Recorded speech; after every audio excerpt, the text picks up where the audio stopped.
Moi, c'est Guimoy. Je rachète de vieux rasoirs pour les retaper et les revendre. Mon but, c'est pas de faire de l'argent, mais plutôt de contribuer à préserver une partie de leur histoire. Bienvenue sur Guimoy Rasoir Vintage. Yep, salut YouTube, bienvenue pour cette nouvelle vidéo. Aujourd'hui, on va continuer un petit peu la partie géométrie des coupe-choux. Et à savoir, là, on est sur la seconde partie de la vidéo sur la géométrie. Je vous invite à regarder déjà la première vidéo par le petit lien qui va s'afficher ici. Hop. Et voilà, donc un petit récap de ce qu'on a fait avant. Sur la vidéo précédente, en fait, on a essayé de regarder ce qu'était un galbe rentrant. On a vu qu'on préférait quand même qu'il y ait un sourire ou qu'il reste plat, mais pas qu'il y ait un galbe rentrant. On a vu comment calculer un angle de coupe-chou, donc le retranscrire sur papier pour pouvoir avoir l'angle réel de votre coupe-chou, ce qui est une étape très importante à mon sens lorsqu'on retape des coupe-choux. Et on a vu aussi, on a fait un petit test de contrôle de planéité. Mais ce n'est pas tout, car la lame que je vous ai montrée la dernière fois, je l'ai encore là. Et j'ai détecté un autre souci grâce au test du tap-tap. Alors, je l'appelle le test du tap-tap, mais en fait, je ne sais pas comment il s'appelle. Moi, j'aime bien l'appeler le test du tap-tap parce que bon... voilà, si c'est foireux, ça fait tap tap tap tap tap. Voilà, pour moi, il s'appelle le test du tap tap. Donc, en gros, c'est quoi? Ce test-là, il va vous permettre de regarder si votre dos est bien symétrique sur toute sa longueur. A contrario, avec le test de planéité qui, lui, va vous permettre de contrôler si le fil est plat sur toute la longueur. Là, le test de planéité était bon, sauf que là, après, j'ai fait le test du dos et ça n'a pas fonctionné. Donc, comment je m'en suis rendu compte? C'est qu'en fait, je ne l'avais pas fait ce test avant parce que je me suis dit, bon, le test de planéité est bon, vas-y, je continue. Donc, après, j'ai fait création de biseau, donc je suis parti de 1000, après, j'ai fait 4000, 8000. Et après, j'ai fait mon petit test sur l'avant-bras et j'ai dit, oula, c'est bizarre, ça coupe au nez et ça coupe pas au talon ni sur le milieu de la lame. Après, du coup, j'ai pris une tomate. Et j'ai fait le test de la tomate parce que moi le test du cheveu, bon, déjà je suis pas partisan parce que je trouve que déjà c'est assez complexe à faire et ça marche à mon sens pas à tous les coups. Donc j'ai préféré faire le test de la tomate et effectivement sur la tomate j'ai bien pu constater que ça coupait, donc mon biseau s'était créé au nez mais pas au milieu ni à la fin de ma lame, donc ni au milieu ni côté talon. Et donc j'en ai conclu qu'il fallait que je fasse le test du tap-tap, je l'ai fait et effectivement cette lame a un souci au niveau du dos. Et donc dans cette vidéo, je vais vous montrer comment on peut rectifier un dos de lame pour déjà le faire en sorte qu'il n'y ait plus de tap-tap, qu'il n'y ait plus de problème de symétrie de la lame. Et en plus, du coup, essayer par la même occasion, on a vu la dernière fois que cette lame elle faisait approcher le plus des 18 degrés alors que l'angle idéal ça ferait plus de 17 degrés. Et bien là par la même occasion on va essayer de réduire son angle aussi du coup et de se rapprocher du coup un petit peu des 17. Donc je ne referai pas un calcul d'angle avec vous, mais ça va déjà réduire l'angle le fait que je fasse la manip que je vais vous montrer tout de suite. Alors go, c'est parti, je vous retrouve à côté. Allez, donc voyons voir un petit peu tout ça. Alors, voilà, bon ça c'est la lame en question, c'est le grelot Royal Canada de la dernière fois. Donc, je vous remontre un petit peu, hop, on va baisser la cam et je vais vous remettre comme on était à peu près la dernière fois. Voilà. Donc on va même descendre encore un petit peu et je vais vous mettre par ici avec peut-être un peu moins d'angle. Hop, voilà. Donc cette lame là, on avait vu qu'ici, comme ça, le test du galbe rentrant, on était bon. D'accord? On avait vu aussi du coup que le test de planéité, donc c'est-à-dire comme ça, donc on fait bien gaffe que le stabilisateur sorte. Et on avait vu que là, tout plaquait parfaitement. d'accord? Par contre, ce qu'on n'avait pas fait, c'était le test du tap-tap. Donc le test du tap-tap, en fait, ça consiste à... On met un doigt sur le dos ici, d'accord? Là. Et là, en quinconce, on va venir appuyer sur la lame. Et là, donc là, c'est bon. On a pas de... On a un léger tap-tap, mais presque rien. Voilà. Ce côté du dos est bon. Par contre, l'autre côté, si je fais le même procédé, comme ça, vous entendez? On a un tap-tap. Donc ça veut dire qu'en fait, je sais pas si je peux vous rapprocher la cam par là, comme ça. Hop. Donc là, je sais pas si vous voyez bien.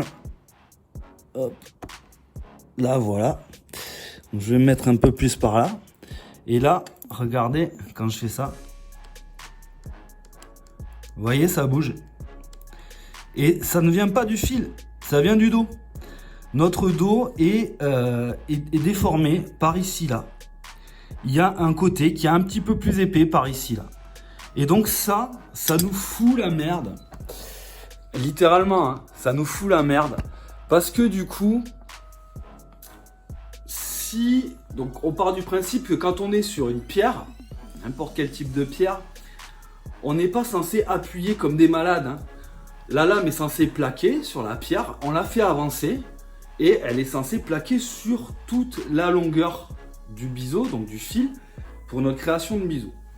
Mais là, si le dos est asymétrique, arrivé au bout d'un moment, déjà on va bouffer la pierre au niveau du dos et donc ça va nous faire un léger creux. Et en plus, le fil, lui, il va avoir tendance à ne pas appuyer convenablement sur une partie là où le dos sera difforme en fait. Et donc, on pourrait contraindre la lame en appuyant dessus fort, mais c'est pas le but en fait. Donc, moi je préfère faire une correction du dos plutôt que devoir contraindre la lame, parce qu'après, une fois que vous allez venir stroper et tout, vous pourrez pas contraindre la lame en stropant, c'est pas possible. Donc, votre stropping, il sera pas efficace sur la partie qui sera difforme. Et donc, par conséquent, votre fil ne se créera pas forcément très bien de ce côté-là. Il vaut mieux faire la rectif. Donc, pour ce faire, déjà, je vais vous montrer pour faire la diff avec mon fil harmonica. Donc, là, j'ai un fil là, hop. Et le fil là, admettons, on le prend, hop. Et lui, si on fait le test du tap-tap, ben, il n'y a rien. Vous voyez ? Lui, il ne bouge pas parce qu'il est parfaitement symétrique. Son dos est parfait et sa courbure de lame, son fil est tout est parfait là. Je veux dire, la lame est parfaitement bien équilibrée. Celle-là, ben, elle a eu un souci. À un moment donné dans sa vie, elle a eu un problème. Et voilà. Et on le retrouve maintenant avec le tap-tap. Voilà. Donc, elle n'est pas réellement bien plate. Donc, on va voir maintenant qu'est-ce qu'on va faire pour corriger ce petit défaut de rien du tout. N'ayez pas peur, ça reste simple. Pour certains, ça va paraître un petit peu hallucinant, mais je vous garantis que ça fonctionne, hein. Moi, je m'en suis servi plusieurs fois. Et du coup, je vais vous montrer tout ça tout de suite. Donc déjà, pour commencer, je vais vous montrer un petit peu comment je me suis rendu compte de cette merdouille. C'est qu'en fait, du coup, comme je vous l'ai dit tout à l'heure, j'ai commencé ma création de biseau. Je suis parti 1000, 4500 et après 8000. Et après, du coup, sur mon avant-bras, j'ai fait et je me suis dit merde, mais putain, ça coupe au nez, mais ça coupe pas au milieu ni au talon. Et en fait, du coup, après, j'ai pris une tomate. Donc là, je vais vous montrer un petit peu le test de la tomate. Donc en fait, le test de la tomate, c'est je mets un angle relativement plat et là, hop, vous voyez, là, ça rentre bien, ok. Là, je me pars du milieu. Donc là, j'étais sur le nez, hein, d'accord. Là, je pars du milieu et j'essaye. Ça fait rien, vous voyez. Et là, au talon, ça fait un petit peu, mais pas grand-chose. Donc en gros, c'est pour moi, hein, je veux dire, voilà, moi ma petite tomate là, elle me sert vachement pour savoir où est-ce que j'en suis au niveau de la création du biseau et aussi pour détecter d'éventuels problèmes ou soucis que je n'aurais pas détectés lors de mon premier diagnostic parce que j'aurais oublié de faire certaines étapes. Donc n'oubliez surtout pas, avant de commencer à faire ce que je vous montre, de déjà calculer l'angle de votre rasoir, de votre lame, de contrôler s'il y a un galbe rentrant, de contrôler la planalité du fil et de faire le test du tap-tap. C'est les étapes primordiales avant la création d'un biseau pour savoir dans quel sens vous devrez aller. Donc là, maintenant, je vais vous demander de vous munir de scotch. Alors, c'est pas mon habitude, mais voilà, là, le scotch va être relativement important. Donc là, j'ai du scotch de merde, mais si j'ai un conseil à vous donner, c'est d'acheter du scotch 3M. C'est un des meilleurs scotch que vous pouvez trouver. Surtout, ça va être le plus fin et le plus résistant des scotch d'électricien. Et il sera tip-top vraiment pour faire ce process ou même pour protéger vos lames si vous voulez faire une création de fil et si votre lame est surtout parfaite. Donc allez, go, c'est parti. Je vous montre un petit peu comment je fais. Je vous commande ça en voix off et voilà. Allez, zoom. Voilà, nous y voilà. Donc il faut du scotch, une plaque en verre ou en granit très très plate et du papier abrasif à l'eau 500 qu'on humidifiera après coup. Là, je vais me munir de scotch. Donc, hop. Je vais défaire un petit bout, je vais prendre la bonne longueur, donc on va dire à peu près ici, ok. Là je vais couper, hop. Et là je vais venir coiffer, non pas le dos, mais je vais venir coiffer le fil de ma lame. Donc c'est pas habituel, hein. Ceux qui ne sont pas pour, cachez-vous les yeux ou zappez la vidéo, me mettez pas des pouces en bas, ça sert à rien parce que ma technique elle fonctionne. Hop, et donc là, voilà, on essaye de faire ça nickel. Voilà, comme ça. Donc là, le petit surplus, je le vire, hop, comme ça. On est bien. Donc là, on a toujours du tap-tap, hein. Voilà, on a toujours le tap-tap d'un côté et moins de l'autre. Donc de ce côté, moins, il y en a vachement moins, mais il y en a quand même, hein. Donc on va surtout travailler ce côté-là. Ce côté-là, ce côté-là du dos, cette partie-là, on va la retravailler pas mal. Celle-là, on va la faire histoire qu'elle soit à égalité. Mais voilà, on va plus quand même se focaliser sur celle-là qui elle a un défaut. Voilà, ouais, c'est celle-là. Donc là, ce que je fais, c'est que je vais mettre ma lame de côté et je vais venir humidifier légèrement ma plaque en verre. Hop, je remplis un peu d'eau et je verse. Donc toujours pareil, on met l'eau sur la plaque et on vérifie bien qu'il n'y ait pas de merde sur la plaque. Là, je vais venir mouiller l'arrière de ma feuille. Waouh, Guigui! Là, t'as envoyé du lourd là. Donc, je viens humidifier l'arrière de ma feuille. Hop. Et là, je vais la retourner. Hop. Histoire qu'elle plaque parfaitement bien sur la lame. J'appuie dessus pour chasser l'eau qui est en dessous. Sinon, ça pourrait faire des bulles. Et ça pourrait vous mettre la merde. Donc là, je vais la mettre comme ça. Comme ça, je vais pouvoir la plaquer sous ma plaque. Hop. Donc, je vais replier les bords. Hop. Et ici aussi. Et là, je suis pas dégueu. Voilà. Voilà, je vous mets un peu plus haut pour voilà, que vous voyez bien. Waouh, ça part en susu, comme d'hab. Voilà, donc là, on a notre papier de verre qui est bien collé, bien plaqué. C'est impeccable sur notre plaque en verre. Je vais remettre un poil d'eau. Hop. Voilà, il faut bien travailler sur une feuille humide. C'est sûr. Voilà, qu'on soit pas embêté. Et je vais bien la mettre sur le côté. Voilà, hop. À ras du bar. Et maintenant, eh ben, je me lance. Donc là, on va essayer de contraindre légèrement là où on a eu le souci. Hein. Vous pouvez avancer, reculer, on s'en fout parce que là, on n'est pas en création de biseau. On est en rectification de dos. Donc, je vais faire un petit peu de chaque côté. Parce que de toute manière, on savait pertinemment que notre lame, il fallait qu'elle perde des degrés, vu qu'elle était sur les 18 degrés. Donc, on se met un peu hors stabilisateur, mais on essaye de faire mordre un petit peu le stabilisateur, vous voyez, pour essayer d'y bouffer un petit peu aussi de matière, afin de gagner en planéité du dos. Donc je mange gentiment. Là on peut voir les morceaux de métal qui s'échappent. Hop, donc je vais pas y aller comme un fada. Hein. Voilà. Je vais essayer d'y aller jusqu'à ce que le scotch commence à faiblir un petit peu à un endroit. Et c'est là où on aura notre problème, normalement. Hop. Donc ça peut paraître aberrant pour certains de manger du dos. Hein, effectivement, esthétiquement, ça fait pas top.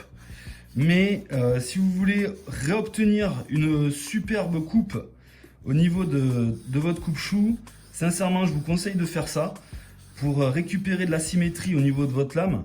Et sincèrement, hein, après, votre création de biseau ne s'en portera que mieux. Et elle sera vachement plus précise et ça plaquera vachement mieux sur votre pierre. Hop.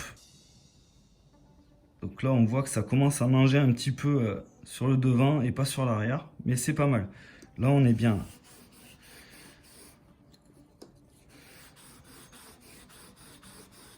Hop, on va se mettre ici pour essayer de voir s'il y a encore du tap-tap. Ah, et bien là on n'en a plus.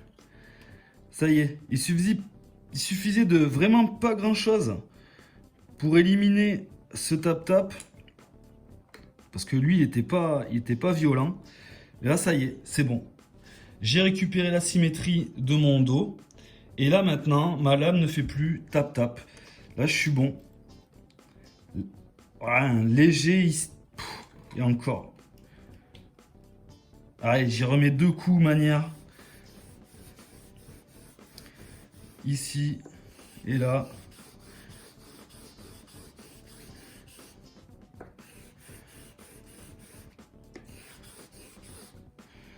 Hop, je refais mon test.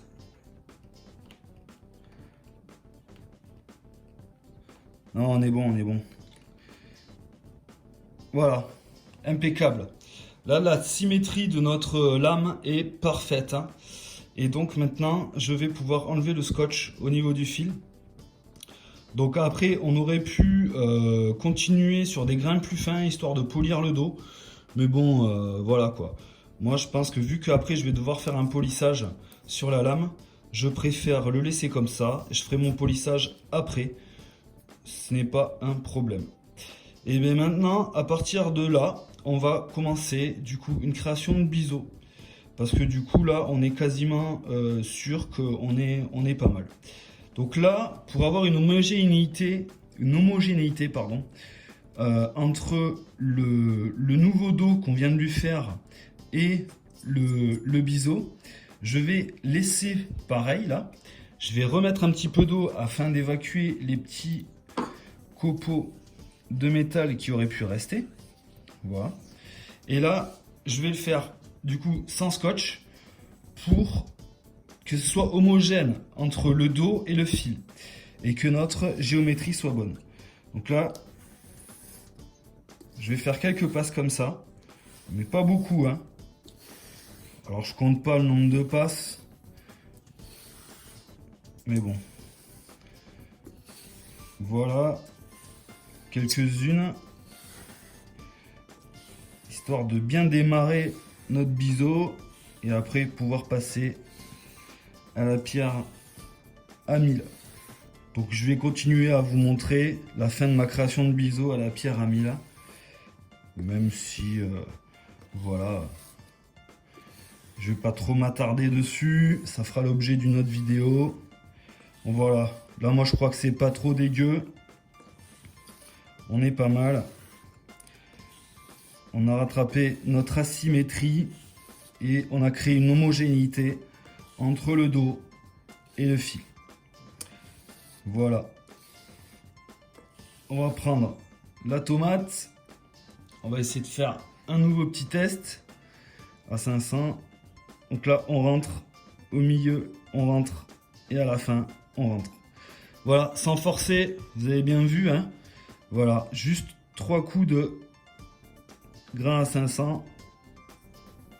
Et là, je suis top. Je suis top même au niveau du talon, hein, vraiment. Là, je suis top sur toute la longueur de la lame. Mon biseau a commencé à être créé. J'ai parfaitement rectifié mon dos, ma symétrie. Et maintenant, on va pouvoir continuer. Allez, go, c'est parti. Je vous retrouve à l'évier. Voilà, donc là, on est sur une pierre qui m'a été gentiment vendue par monsieur Nicolas Rollin. Son nom sur Insta, c'est Vierge de Fer, sur Facebook aussi. Et donc ça, c'est une Green Garden 1500. Et du coup, c'est une pierre verte qui ma foi, fonctionne très très bien. C'est une pierre naturelle. Donc moi, en fait, ce que je fais là, c'est que moi, je reste sous un filet d'eau au début. Donc je la laisse bien s'imprégner à la flotte. Là, je l'ai déjà fait au préalable. Mais bon, voilà, moi ce que je vous conseille, c'est déjà de les faire tremper dans la flotte un petit peu, histoire que vos pierres elles soient déjà relativement bien imbibées. Et ensuite, du coup, moi je vais pas travailler avec de la boue. Enfin, voilà, je vais essayer de pas faire de boue. Donc en gros, moi je vais pas faire des petits ronds, je vais pas aller de haut en bas, machin et tout. Moi je travaille pas comme ça. Donc moi en fait je travaille toujours et je fais pas de retour non plus. Je vous expliquerai pourquoi et ça fera l'objet d'une autre vidéo encore. Mais voilà, moi je vais travailler d'abord comme ça, normalement, gentiment, sans me prendre la tête, faire des X simples, voilà, comme ceci. Donc là j'aurais pu mettre du scotch, effectivement, j'en ai pas mis parce que là je suis presque sûr que mon biseau est bon. Mais bon, voilà, moi j'aime pas forcément trop travailler avec du scotch, ça. On en parlera aussi après dans une autre vidéo. Voilà. Donc, voilà. Je vais pas passer 10 ans comme ça. Voilà, je fais quelques passes. Hop. Gentiment. En mettant une légère pression, mais pas trop en fait. Juste une légère pression. Voilà. Et moi je travaille à deux mains. Il y en a beaucoup qui travaillent comme ça. Voilà. Moi j'aime pas parce que du coup j'ai l'impression de travailler plus au niveau du talon qu'au niveau de la pointe. Parce que du coup vu que j'ai une assise ici plus forte avec mon pouce, j'ai l'impression de travailler plus le dos que la pointe, que le nez. Donc je préfère me mettre à deux mains moi et faire ça.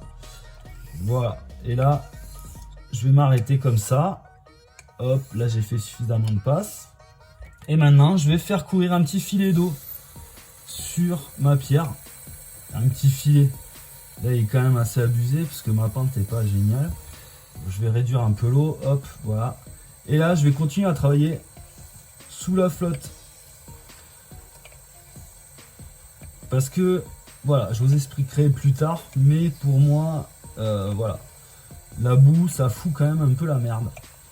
Donc je préfère travailler sans boue. Et j'ai des bien meilleurs résultats sans boue qu'avec boue. Mais ça, c'est encore une autre histoire. Hop. Voilà. Quelques passes sous l'eau courante. Vous pouvez le faire dans une bassine sous l'eau aussi. Hein. Ça fonctionne. Vous n'êtes pas obligé de consommer de l'eau comme ça, comme je fais. C'est peut-être pas forcément le bon exemple. Moi, j'aime bien avoir de l'eau courante plutôt que d'avoir de l'eau stagnante. Après, c'est le choix de chacun. Voilà. Donc là pour moi c'est pas mal, là à 1000 je vais m'arrêter là. Moi pour moi là je suis bien. une pierre assez rapide, donc j'ai pas besoin de faire debout ni de rester 30 ans dessus. Voilà, pour moi là, mon biseau ami là, il est parfait. Je vais recontrôler avec la tomate là, vite fait. Hop. Hop, elle est où ma toto? Elle est où ma tomate? Elle est là. Hop, attendez, je ferme ça. Voilà. Petit coup de tomate, manière. Hop, on est sur le nez, ça rentre. Au milieu, ça rentre. Là, ça va. Le dos, ça va. Et le talon, c'est bon. On est toujours bon, on peut continuer. Bon, écoutez, moi, je vais pas vous montrer tout ça. On verra ça plus tard.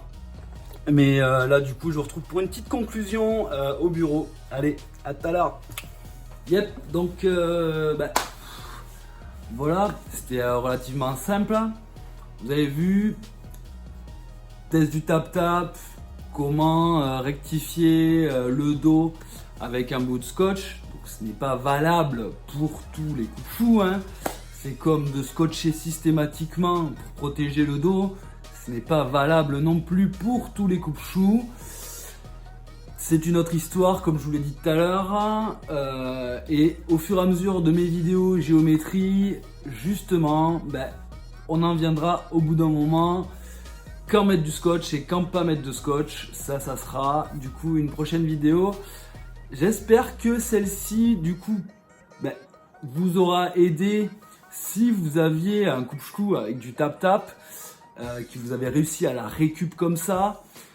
Mais très sincèrement, les étapes de diagnostic sont ultra importantes. Donc c'est le calcul d'angle, vérifier qu'on n'ait pas un galbe rentrant, vérifier la planéité du fil et faire le test du tap-tap. C'est vraiment les 4 étapes pour moi essentielles de diagnostic lorsque vous allez acheter un rasoir vintage pour bien détecter les problèmes qu'il peut y avoir dessus et éventuellement pouvoir leur du coup effectuer une correction digne de ce nom pour ressortir avec une lame qui rase super bien. Après là effectivement, en ne mettant pas de scotch et en corrigeant le dos, c'est obligé, vous allez avoir des traces brillantes sur le dos, mais ça, personnellement, moi, je m'en fiche un peu, même si le rasoir était beau et tout, moi je préfère franchement qu'il rase bien, plutôt qu'il soit joli, et si réellement il a un problème d'asymétrie, il faut le corriger, plutôt que de se dire, oh voilà, maintenant moi je veux qu'il reste joli. Voilà, c'est un choix à faire. Soit vous le mettez dans une vitrine et vous vous rasez pas avec, soit vous voulez vous raser avec, qui rase parfaitement bien. Et à ce compte-là, il faut rectifier ce petit problème de géométrie. Ça n'y est pas forcément sur tous les coupe-choux, mais il se peut que vous tombiez sur un cas comme ça. Sur ce, écoutez, j'espère que cette vidéo vous aura plu. Je vous invite toujours à vous abonner, sur la petite cloche de notification et mettre des pouces en l'air. Écoutez, regardez bien la symétrie de vos coupe-choux, analysez bien et faites un bon diagnostic. Si besoin, vous faites une correction de symétrie comme je vous ai montré là. Et si tout va bien, roule ma poule, vous pouvez mettre du scotch, faites tout ce que vous voulez, c'est pas un souci. Sur ce, je vous retrouve dans pas longtemps pour une prochaine vidéo. Et écoutez, restez toujours bien affûtés et je vous dis à plus. Ciao. Je vous rappelle que vous pouvez toujours cliquer sur le rond GRV au milieu pour vous abonner et sur les petites fiches sur les côtés pour voir d'autres vidéos à moi. Allez, ciao!